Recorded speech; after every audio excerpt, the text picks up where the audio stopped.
Aqui no Vozes do Mundo, as histórias ganham vida. Prepare-se para se emocionar e viajar em cada palavra. Título: Racismo e Justiça. Do preconceito à revelação. Quando a verdade derruba a opressão. Capítulo 1: A injustiça tem cor. A periferia sempre pareceu ser um território à parte, um lugar onde sonhos se desfazem e o concreto seco engole as esperanças. Rafael caminhava por aquelas ruas desde criança, os passos firmes de quem conhecia cada esquina, cada sombra que se formava ao final da tarde.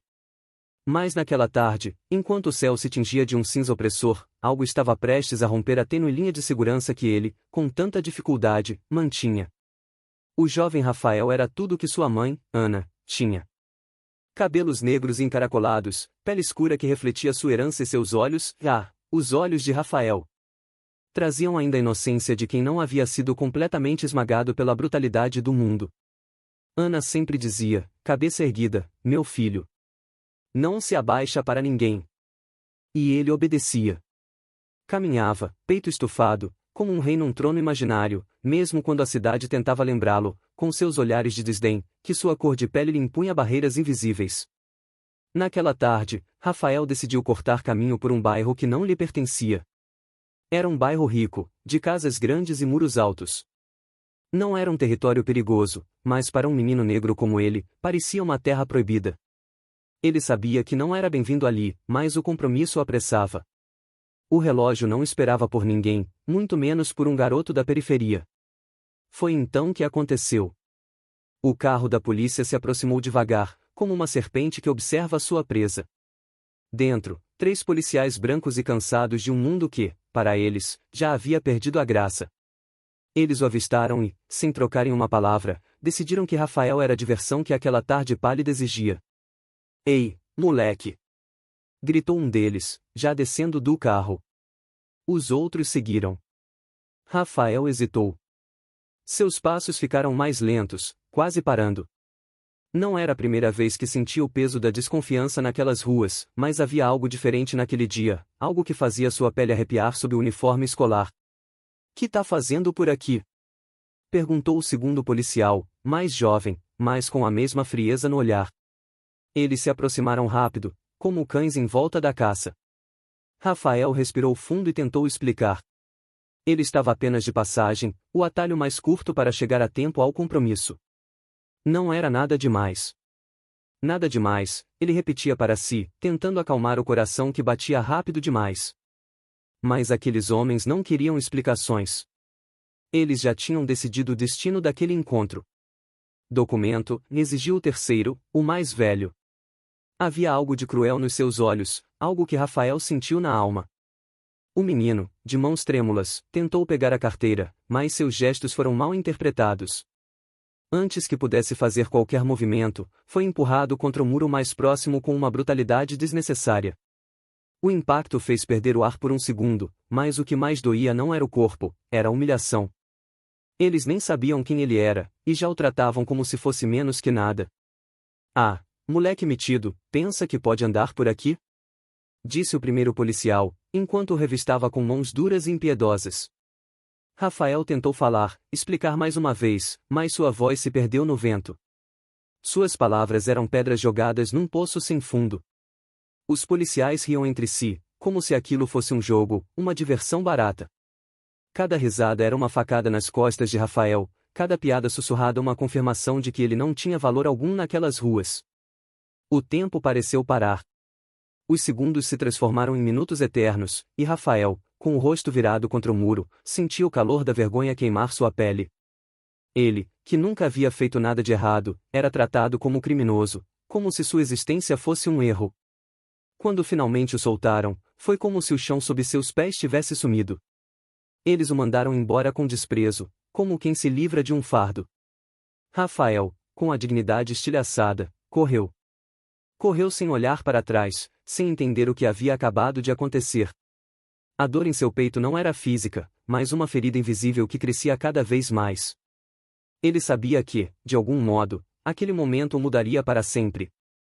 Ao chegar em casa, sua mãe, Ana, estava à porta.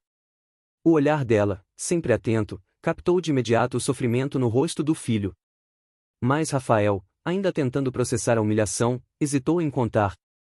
Como explicar à mulher que sempre lhe ensinara a ser forte que, naquele momento, ele havia sido reduzido a nada? Ana, porém, conhecia bem demais o filho. Não demorou para que a verdade viesse à tona. Ela ouviu cada palavra com o coração em pedaços. Sua primeira reação foi de raiva. Queria correr até aquela delegacia, fazer justiça com as próprias mãos, mas sabia que isso não traria paz. O que ela não sabia, no entanto, era que aquela noite traria uma revelação que mudaria tudo.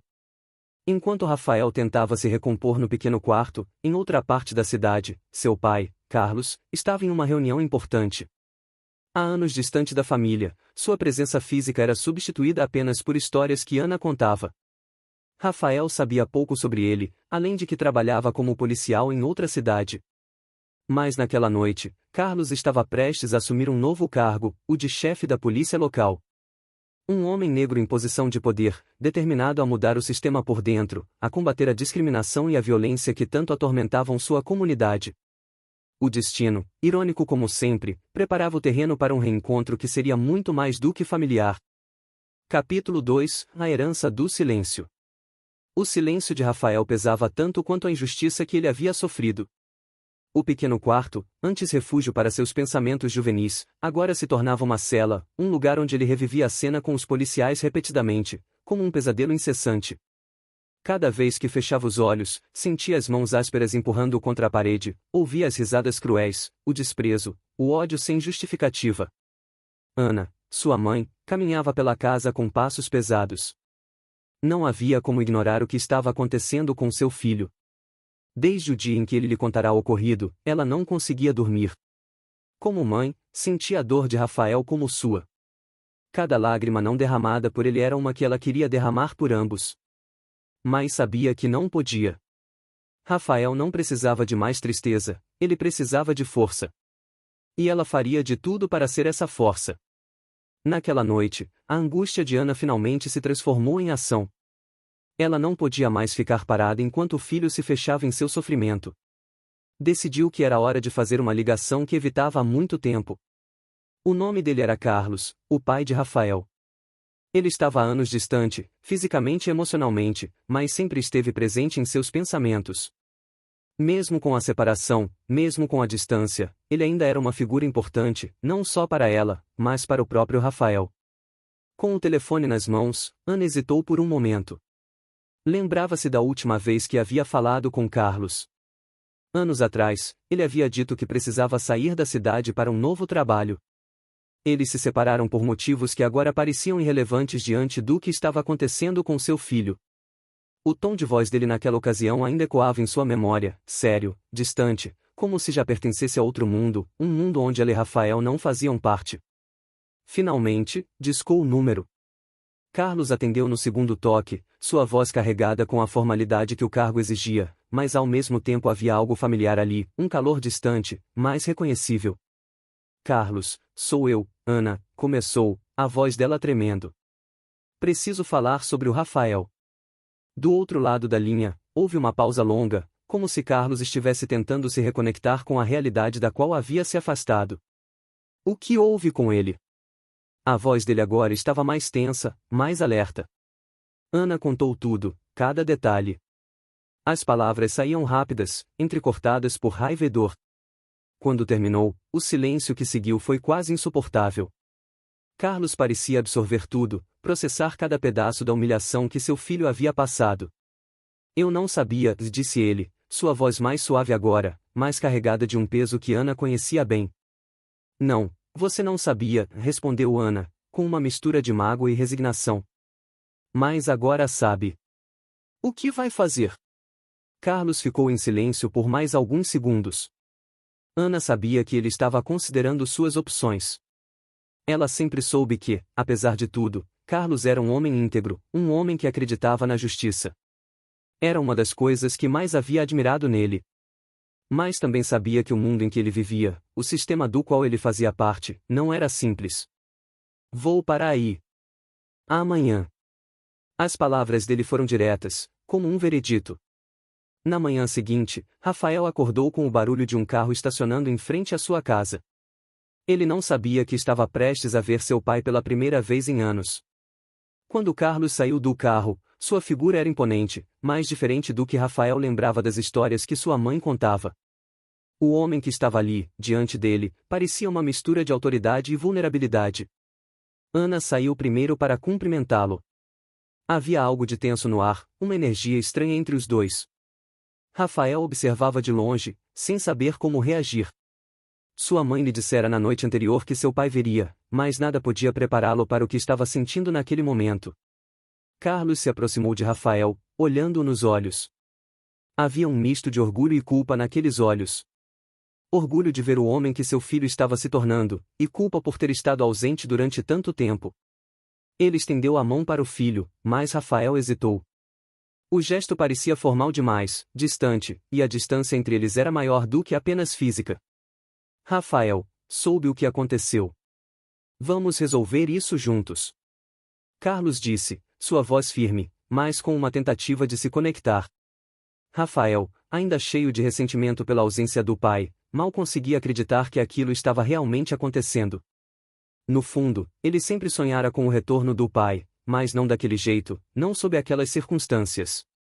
Resolver como? Perguntou Rafael, sua voz carregada de desconfiança. Você não estava aqui quando eu precisava. Carlos respirou fundo, sentindo o peso das palavras do filho. Ele sabia que não seria fácil. Sabia que havia muito a ser consertado, e talvez não tivesse tempo suficiente para consertar tudo. Eu estava longe, sim. Admitiu Carlos. Mas estou aqui agora. Vou te proteger. Vou fazer com que esses homens paguem pelo que fizeram. Rafael queria acreditar no pai. Queria desesperadamente que Carlos fosse o herói que ele imaginava, mas o mundo já havia lhe ensinado a ser cético.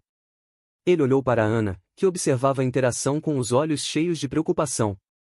E como você vai fazer isso? Perguntou Rafael, sem esconder o tom desafiador. Carlos olhou para o filho e, com uma voz calma, disse: Eu sou o novo chefe da polícia. Aquelas palavras caíram como uma bomba no pequeno mundo de Rafael. A revelação chocante fez o jovem recuar por um momento. O que isso significava?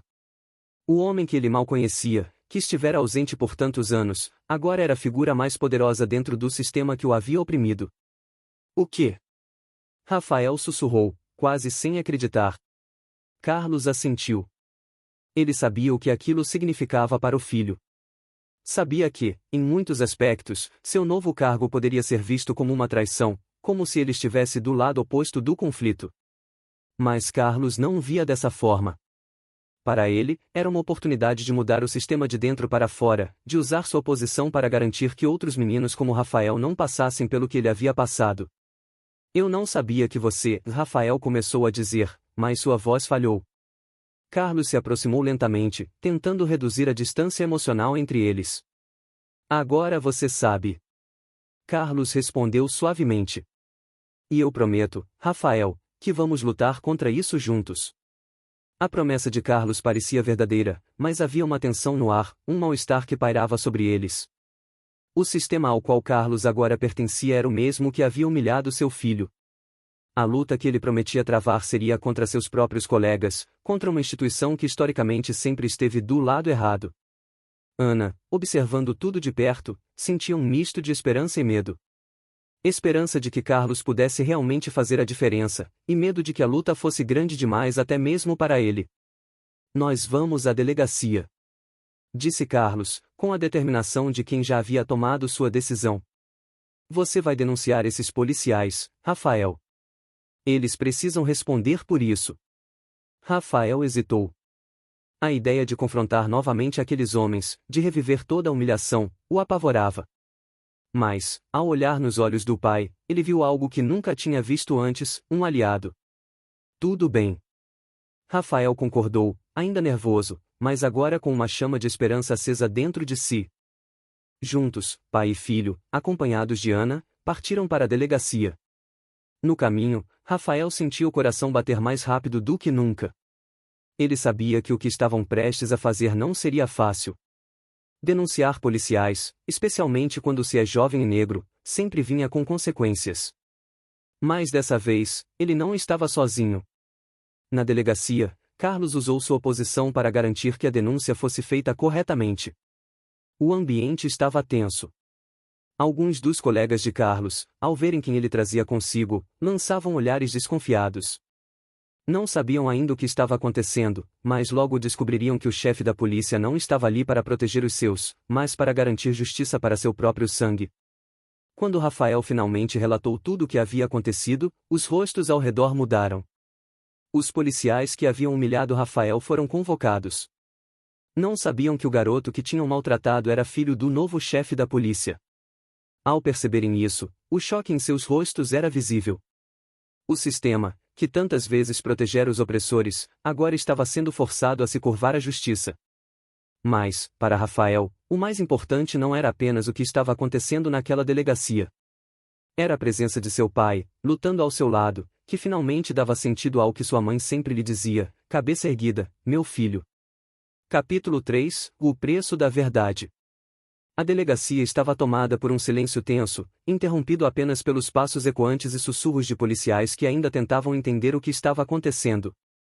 Carlos, o recém-promovido chefe de polícia, trazia consigo um olhar de aço, ao lado de seu filho Rafael e Diana, sua ex-esposa.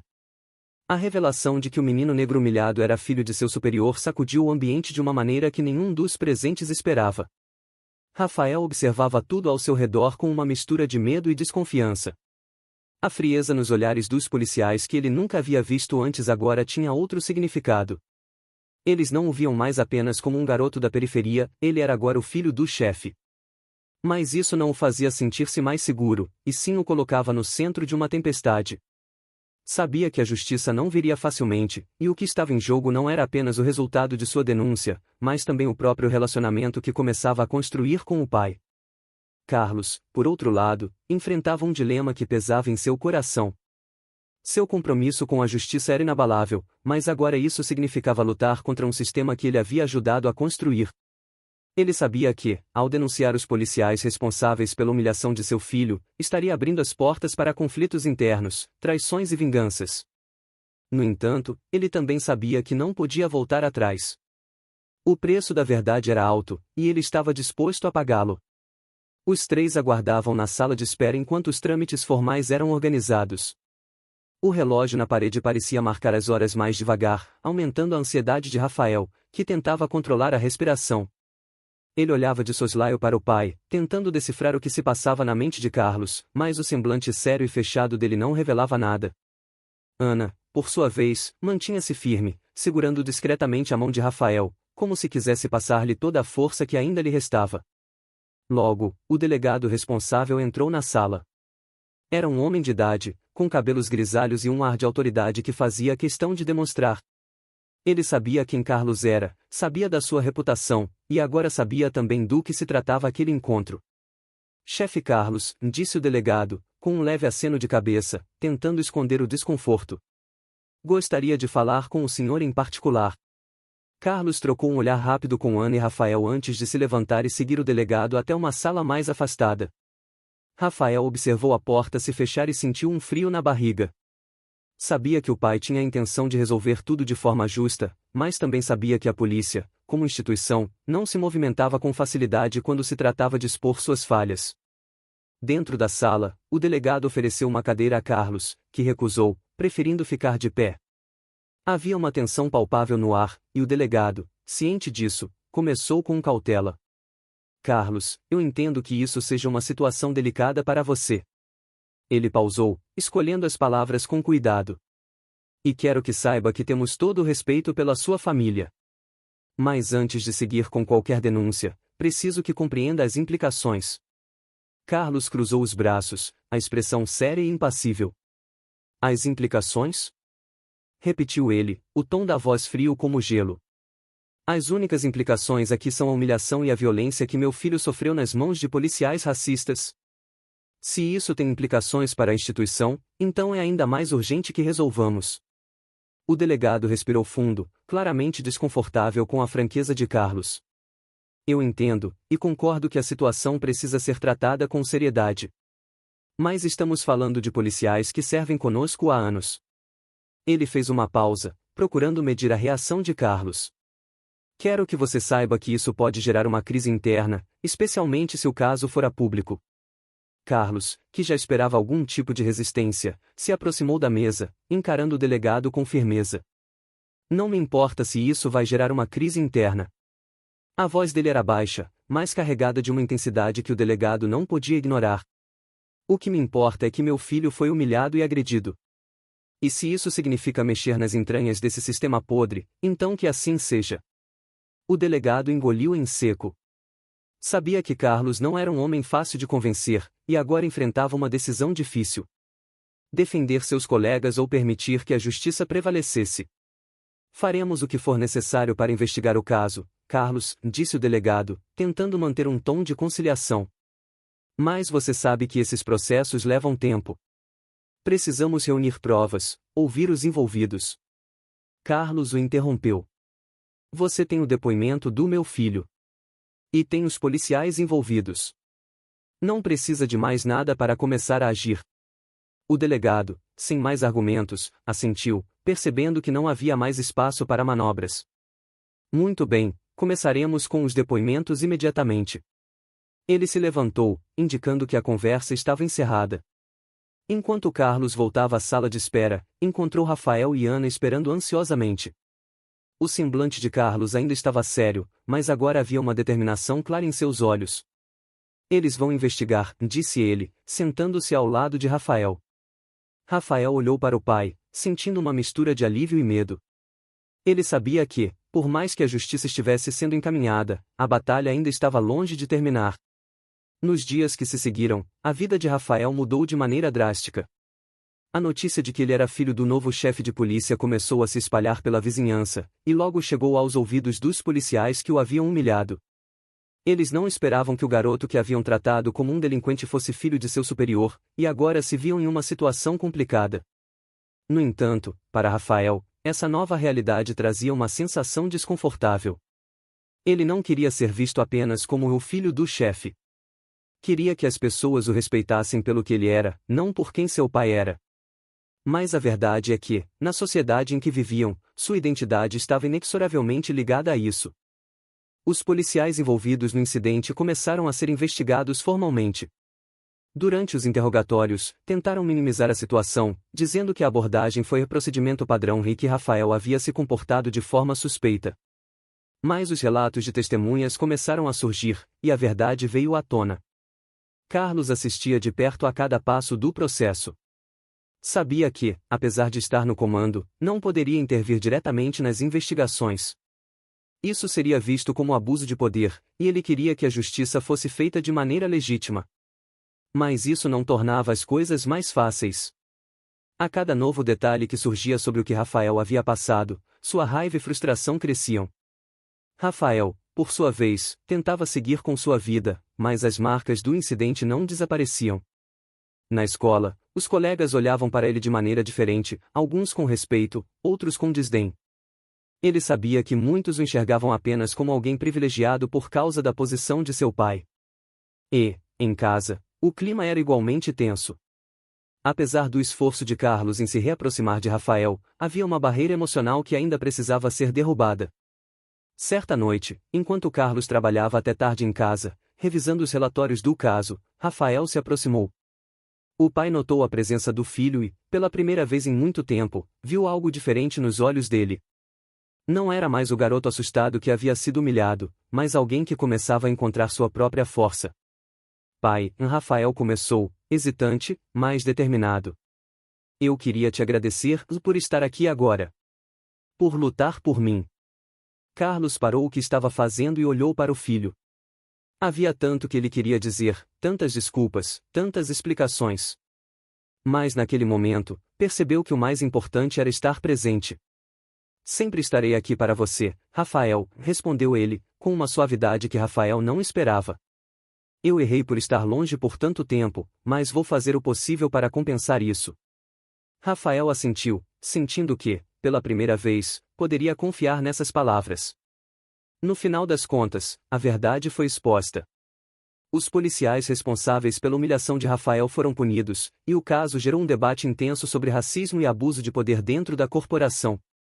Carlos sabia que essa era apenas a ponta do iceberg, mas também sabia que era um começo.